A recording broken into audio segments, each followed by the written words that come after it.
Hello friends, welcome back to my channel. आज मैं बनाने जा रही हूँ बहुत ही सिंपल डिश जो है राजमा मसाला, और साथ में ही बनाएंगे जीरा राइस, जिसे बनाना बहुत ही आसान है। और जीरा राइस हम बनाएंगे प्रेशर कुकर में, वो भी एकदम सिंपल तरीके से, और एकदम खिला खिला राइस बनके तैयार हो जाता है। और साथ में ही बनाएंगे टेस्टी राजमा करी। तो चलिए फटाफट रेसिपी को शुरू करते हैं। तो सबसे पहले हम बनाते हैं राजमा मसाला। तो ये देखिए, यहाँ पे मैंने राजमा लिया है 1 कप। इसे मैंने रात भर पानी में अच्छे से भिगो दिया था। और यहाँ पे आप देख सकते हैं ना कि राजमा एकदम अच्छे से फूल चुका है, और यहाँ पे क्वांटिटी में 2 से 3 गुना हो चुका है। तो अब हम यहाँ पे इसका पानी पूरा निकाल देते हैं और इसे एक बार अच्छे से वॉश भी कर लेते हैं। तो ये देखिए, यहाँ पे मैंने इसे अच्छे से वॉश कर लिया है और इसका पूरा पानी भी निकाल दिया है। तो आप चलते हैं प्रेशर कुकर की तरफ। तो यहाँ पे मैंने एक प्रेशर कुकर लिया है। अब इस प्रेशर कुकर में हम डाल देते हैं सोक किया हुआ राजमा। तो यहाँ पे मैंने इसे रात भर भिगो दिया था। अगर आपके पास टाइम नहीं है तो आप इसे 4 से 5 घंटे के लिए गर्म पानी में भी भिगो सकते हैं। राजमा डालने के बाद अब इसमें हम डाल देते हैं 3.5 गिलास पानी। तो ये देखिए, यहाँ पे मैंने 3.5 गिलास पानी डाल दिया है, या फिर आप इतना पानी डालें, राजमा अच्छे से डूब जाना चाहिए और उसके ऊपर यहाँ पे 1 से 1.5 इंच इतना पानी आना चाहिए। तो अब हम यहाँ पे प्रेशर कुकर का ढक्कन अच्छे से लगा देते हैं। और यहाँ पे मैंने प्रेशर कुकर का ढक्कन अच्छे से लगा दिया है और इसे हमें 6 से 8 सीटी आने तक पका लेते हैं। तो हमें यहाँ पे इसे मीडियम फ्लेम पे पका लेना है। तो यहाँ पे 8 सीटी हो चुके हैं और प्रेशर कुकर का भी वाफ पूरी तरीके से निकल चुका है। तो हम यहाँ पे सावधानी से इसका ढक्कन निकाल देते हैं। और ये लीजिए, हमारा जो राजमा है एकदम परफेक्टली कुक हो चुका है। तो यहाँ पे मैं एक बार इसे चेक करके भी दिखा देती हूँ। तो ये देखिए, यहाँ पे आप देख सकते हैं कि जो राजमा है एकदम सॉफ्ट बन चुका है। तो हमें यहाँ पे इससे इतना ही पका लेना है। अगर यहाँ पे आपका राजमा अच्छे से नहीं पका तो आप इसे फिर से 2 से 4 सीटी लगा सकते हैं मीडियम फ्लेम पे। तो यहाँ पे हमारे राजमा अच्छे से पक चुका है। तो अब चलते हैं अगले प्रोसेस में। तो यहाँ पे मैंने कढ़ाई लिया है। कढ़ाई को अच्छे से गर्म कर लेते हैं मीडियम फ्लेम पे। जैसे ही कढ़ाई गर्म हो जाती है तो इसमें हम डाल देते हैं 3 चम्मच तेल, और तेल को भी हम अच्छे से गर्म कर लेते हैं। जैसे ही यहाँ पे तेल अच्छे से गर्म हो जाता है तो इसमें हम डाल देते हैं आधी छोटी चम्मच राई, और उसी के साथ डाल देते हैं आधी छोटी चम्मच जीरा। हम इन दोनों को थोड़ा सा क्रैकल कर लेते हैं। और अब इसमें ही हम डाल देते हैं 1/4 चम्मच हींग। और यहाँ पे मैंने लिया है 3 हरी इलायची, हम इसे थोड़ा सा तोड़ के डाल देते हैं। साथ में ही डाल देते हैं 4 से 5 लौंग, 1 स्टार फूल डाल देते हैं, और साथ में ही डाल देते हैं 1 तेज पत्ता।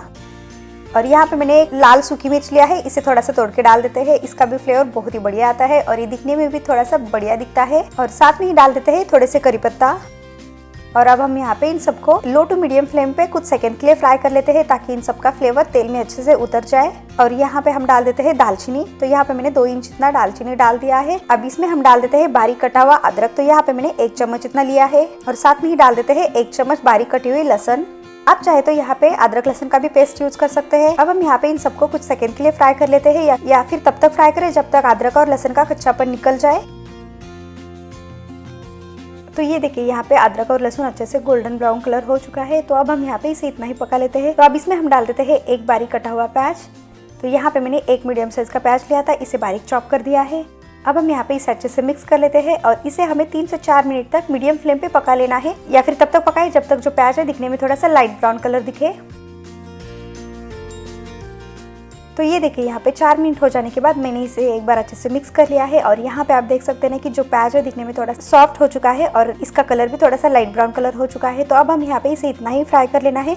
अब इसके बाद हम इसमें डाल देते हैं आधा कप टमाटर प्यूरी। तो यहाँ पे मैंने रेडीमेड टमाटर प्यूरी का इस्तेमाल किया है। आप चाहे तो 1 टमाटर को अच्छे से पीस कर इसका प्यूरी भी डाल सकते हैं। अब हम यहाँ पे इसे एक बार अच्छे से मिक्स कर लेते हैं, और इसे भी हमें 2 से 3 मिनट तक अच्छे से पका लेना है, या फिर तब तक पकाए जब तक इसमें से तेल सेपरेट हो जाए। तो याद रहे कि हमें यहाँ पे मीडियम फ्लेम ही रखना है। अब हम यहाँ पे इसे कवर करके पका लेते हैं। जैसे ही यहाँ पे 3 मिनट हो जाता है तो इसका ढक्कन यहाँ पे मैंने निकाल दिया है। और यहाँ पे आप देख सकते हैं कि इसके ऊपर कितना बढ़िया सा तेल आ चुका है, और इसका कलर भी कितना बढ़िया सा दिखने लगा है। तो हम यहाँ पे इसे एक बार अच्छे से मिक्स कर लेते हैं। तो ये देखिए, यहाँ पे हमारा मसाला एकदम परफेक्टली कुक हो चुका है। तो इससे ज्यादा हमें यहाँ पे पकाने की जरूरत नहीं है। अब इसके बाद सूखे मसाला ऐड कर देते हैं। तो इसमें हम डाल देते हैं आधी छोटी चम्मच हल्दी पाउडर, साथ में ही डाल देते हैं 1 चम्मच लाल मिर्च पाउडर, या फिर आप अपने पसंद के हिसाब से डाल सकते हैं। और इसमें ही हम डाल देते हैं 1 चम्मच काश्मीरी लाल मिर्च पाउडर। काश्मीरी लाल मिर्च पाउडर डालने से कलर बहुत ही बढ़िया आता है, जो तीखा नहीं होता है। और इसमें हम डाल देते हैं आधी छोटी चम्मच धनिया पाउडर, और साथ में ही डाल देते हैं आधी छोटी चम्मच जीरा पाउडर। तो अब हम यहाँ पे इसे एक बार अच्छे से मिक्स कर लेते हैं। याद रहे कि यहाँ पे हमें मीडियम फ्लेम रखना है। तो ये देखिए, यहाँ पे मैंने मसाले को भी अच्छे से मिक्स कर लिया है, और यहाँ पे हमारा मसाला एकदम परफेक्टली बन के तैयार है, और दिखने में भी एकदम बढ़िया दिखने लगा है। तो अब इस स्टेज पे हम डाल देते हैं राजमा। तो ये देखिए यहाँ पे मैंने पूरा राजमा को अच्छे से डाल दिया है। तो अब हम यहाँ पे इसे एक बार अच्छे से मिक्स कर लेते हैं। राजमा डालते वक्त यहाँ पे मैंने 1 कप इतना पानी डाल दिया है। जो राजमा पकते वक्त तो पानी का इस्तेमाल किया था वही पानी का इस्तेमाल यहाँ पे मैंने कर दिया है। तो ये देखिए यहाँ पे मैंने इसे एक बार अच्छे से मिक्स कर लिया है और मिक्स करने के बाद भी ये जो राजमा है थोड़ा सा गाढ़ा दिखने लगा है। तो अब इसमें हम डाल देते हैं 1 गिलास पानी। तो यहाँ पे मैंने 1 छोटा गिलास पानी डाल दिया है। आप अपने पसंद के हिसाब से ग्रेवी कम ज़्यादा कर सकते हैं। पानी डालने के बाद इसे एक बार अच्छे से मिक्स कर लेते हैं और यहाँ पे हम राजमा को मिक्स करते समय इसे थोड़ा सा क्रश कर लेना है। इससे जो ग्रेवी बनेगी वो थोड़ी सी थिक बनेगी। तो यहाँ पे मैंने इसे अच्छे से मिक्स कर लिया है। अब इसमें हम डाल देते हैं नमक। तो यहाँ पे मैंने 1.5 चम्मच इतना नमक डाल दिया है। आप अपने पसंद के हिसाब से नमक डाल सकते हैं। इसे भी एक बार अच्छे से मिक्स कर लेते हैं। तो ये देखिए यहाँ पे आप देख सकते हैं कि इसकी ग्रेवी की कंसिस्टेंसी एकदम परफेक्ट है। अब हम यहाँ पे इसे कवर कर देते हैं और कवर करने के बाद हम इसे 3 से 4 मिनट तक अच्छे से पका लेते हैं मीडियम फ्लेम पे। तो ये देखिए यहाँ पे 4 मिनट हो जाने के बाद यहाँ पे मैंने पैन का ढक्कन निकाल दिया है और यहाँ पे आप देख सकते हैं कि इसके ऊपर कितना बढ़िया सा कलर आ चुका है और ये दिखने में भी एकदम परफेक्टली दिखने लगा है। तो हम यहाँ पे इसे एक बार अच्छे से मिक्स कर लेते हैं और यहाँ पे आप देख सकते हैं कि जो ग्रेवी है वो दिखने में थोड़ी सी थिक दिखने लगी है। तो आप चाहे तो फिर से इसे थोड़ा सा क्रश कर सकते हैं। तो यहाँ पे हमारी ये टेस्टी राजमा करी बनके तैयार है। तो यहाँ पे मैं आपको इसकी कंसिस्टेंसी भी दिखा देती हूँ। तो ये देखिए यहाँ पे आप देख सकते हैं ना कि जो ग्रेवी है दिखने में थोड़ी सी थिक दिखने लगी है। अगर यहाँ पे आपको ग्रेवी थोड़ी सी ज़्यादा चाहिए तो आप यहाँ पे थोड़ा सा गर्म पानी का इस्तेमाल कर सकते हैं। अब इसके बाद हम इसमें डाल देते हैं आधी छोटी चम्मच गरम मसाला पाउडर और साथ में डाल देते हैं 1 चम्मच बटर। अब हम यहाँ पे इन दोनों को एक बार अच्छे से मिक्स कर लेते हैं। बटर डालने से बहुत ही बढ़िया टेस्ट आता है और दिखने में भी ये बहुत ज़्यादा टेस्टी दिखता है। तो ये देखिए यहाँ पे मैंने इसे एक बार अच्छे से मिक्स कर लिया है और यहाँ पे हमारे सुपर टेस्टी राजमा करी बनके तैयार है। तो हम यहाँ पे इसे कवर करके 1 मिनट तक अच्छे से पका लेते हैं ताकि गरम मसाला का फ्लेवर राजमा करी में अच्छे से उतर जाए। 1 मिनट हो जाने के बाद हम यहाँ पे इसका ढक्कन निकाल देते हैं और ये देखिए यहाँ पे हमारी राजमा करी एकदम परफेक्टली बनके तैयार है। तो अब लास्ट में डाल देते हैं बारीक कटा हुआ धनिया पत्ता। धनिया पत्ता डालने से खुशबू और टेस्ट बहुत ही बढ़िया आता है। अब हम यहाँ पे इसे भी एक बार अच्छे से मिक्स कर लेते हैं। तो यहाँ पे आप देख सकते हैं कि धनिया पत्ता डालने के बाद राजमा करी दिखने में कितना परफेक्टली दिखने लगा है। हम यहाँ पे गैस को बंद कर देते हैं और इसे ले चलते हैं सर्व करने के प्रोसेस में। तो यहाँ पे हमारी ये राजमा करी बनके तैयार है। तो आप बनाते हैं जीरा राइस। जीरा राइस बनाने के लिए यहाँ पे मैंने 1 गिलास बासमती राइस लिया है। आप चाहे तो कोई भी ब्रांड का राइस ले सकते हैं। तो अब हम यहाँ पे इस राइस को एक बाउल में ट्रांसफर कर देते हैं। अब राइस में डाल देते हैं पानी और इसे 1 से 2 बार अच्छे से वॉश कर लेते हैं। तो हमें यहाँ पे 1 से 2 गिलास इतना पानी डाल देना है। तो ये देखिए यहाँ पे मैंने 2 गिलास इतना पानी डाल दिया है। अब हम यहाँ पे इसे 1 से 2 बार अच्छे से वॉश कर लेते हैं या फिर तब तक वॉश करें जब तक इसके ऊपर क्लियर वाटर आ जाए। तो ये देखिए यहाँ पे हमें इसे अच्छे से रगड़ रगड़ के वॉश कर लेना है ताकि इसके ऊपर जो भी डस्ट और इम्प्योरिटीज रहेगी वो पूरी तरीके से निकल जाएगा। तो ये देखिए यहाँ पे मैंने इसे अच्छे से वॉश कर लिया है। अब हम यहाँ पे इसका पूरा पानी निकाल देते हैं। तो ये देखिए यहाँ पे मैंने राइस को अच्छे से वॉश कर लिया है। अब हम यहाँ पे इसे भिगो कर नहीं रखना है। तो अब चलते हैं जीरा राइस बनाने के प्रोसेस में। जीरा राइस बनाने के लिए यहाँ पे मैंने प्रेशर कुकर लिया है। अब इस प्रेशर कुकर को हम अच्छे से गर्म कर लेते हैं मीडियम फ्लेम पे। जैसे ही यहाँ पे ये अच्छे से गर्म हो जाता है तो इसमें हम डाल देते हैं 1.5 चम्मच घी। जीरा राइस घी में टेस्टी लगता है तो इसलिए यहाँ पे मैंने घी का इस्तेमाल किया है। आप चाहे तो तेल का भी इस्तेमाल कर सकते हैं। हम यहाँ पे घी को थोड़ा सा मेल्ट कर लेते हैं। जैसे ही यहाँ पे घी अच्छे से मेल्ट हो जाता है तो इसमें हम डाल देते हैं 1 दालचीनी का टुकड़ा और उसी के साथ डाल देते हैं 4 से 5 काली मिर्च और उसी के साथ डाल देते हैं 1 तेज पत्ता। अब इसके बाद हम यहाँ पे डाल देते हैं 1 चम्मच जीरा। अब हम यहाँ पे इन सबको कुछ सेकंड के लिए फ्राई कर लेते हैं। वैसे तो जीरा राइस में सिर्फ जीरा का यूज करते हैं, लेकिन यहाँ पे मैंने सारे खड़े मसाले बस फ्लेवर के लिए डाल दिया है। आप चाहे तो इसे स्किप भी कर सकते हैं। जैसे ही यहाँ पे सारे खड़े मसाले अच्छे से फ्राई हो जाते हैं तो इसमें हम डाल देते हैं वॉश किया हुआ राइस। तो यहाँ पे मैंने राइस को भिगो कर नहीं रखा है, बस इसे तुरंत वॉश कर लिया और तुरंत यहाँ पे मैंने डाल दिया है। राइस डालने के बाद इसे हम 1 मिनट तक अच्छे से भून लेते हैं। तो जब भी हम राइस को अच्छे से भूनते हैं तो इस जीरा राइस बहुत ज़्यादा टेस्टी लगता है और साथ में ये बहुत ज़्यादा खिला खिला भी बनता है। तो ये देखिए यहाँ पे मैंने 1 मिनट तक राइस को अच्छे से भून लिया है।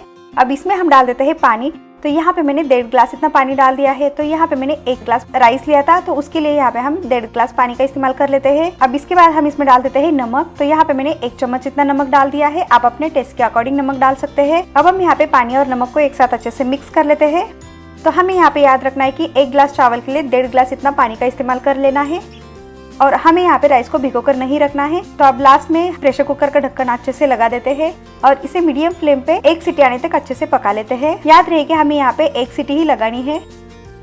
तो यहाँ पे एक सीटी लग चुका है और प्रेशर कुकर भी अच्छे से ठंडा हो चुका है और इसका हवा भी निकल चुका है। तो अब हम यहाँ पे सावधानी से प्रेशर कुकर का ढक्कन निकाल देते हैं और ये लीजिए हमारा जीरा राइस एकदम खिला खिला बन के तैयार है। तो यहाँ पे मैं ऊपर आया हुआ तेज पत्ता को निकाल देती हूँ। तो ये देखिए यहाँ पे मैंने तेज पत्ता को बाहर निकाल दिया है। अब हम यहाँ पे राइस को थोड़ा सा लूज कर देते हैं।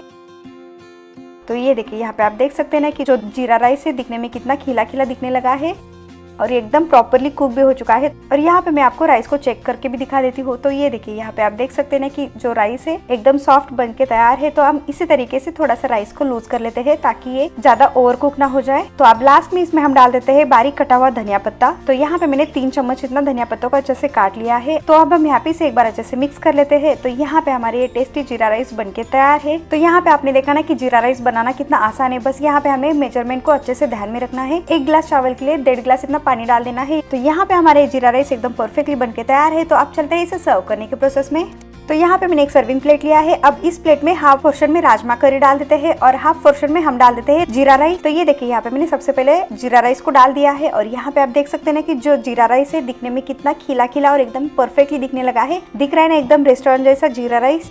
तो यहाँ पे आपने देखा ना कि इसे बनाना कितना आसान है। बस यहाँ पे हमें प्रोपोर्शन का बराबर ध्यान में रखना है और उसके बाद हमें यहाँ पे 1 सीटी ही लगानी है मीडियम फ्लेम पे। तो इस तरीके से यहाँ पे हमारे खिला खिला जीरा राइस बनके तैयार हो जाता है। और यहाँ पे आप देख सकते हैं कि हाफ पोर्शन में मैंने यहाँ पे जीरा राइस को अच्छे से डाल दिया है और यहाँ पे जो बचा हुआ हाफ पोर्शन है उसमें हम डाल देते हैं राजमा करी। तो यहाँ पे आपने देखा ना कि राजमा करी भी मैंने कितना सिंपल तरीके से बनाया है। जब राजमा अच्छे से पकता है तब तक हम यहाँ पे मसाले को भून लेते हैं या फिर मसाला बना लेते हैं और जब राजमा अच्छे से पक जाता है तो उसे हम तुरंत मसाले में डाल देते हैं। तो इस तरीके से यहाँ पे हमारे झटपट से बनने वाली राजमा करी भी अच्छे से बनके तैयार हो जाती है। तो यहाँ पे हमारे टेस्टी राजमा चावल बनके तैयार है। तो आप मेरे तरीके से एक बार बनाकर जरूर ट्राई करें, आपको ये बहुत पसंद आ जाएगा। अगर आपको आज की मेरी ये राजमा चावल की रेसिपी पसंद आए तो लाइक शेयर सब्सक्राइब करना ना भूले और साथ में ही नोटिफिकेशन को भी ऑन करें ताकि मेरी कोई भी रेसिपी आपसे मिस ना हो जाए।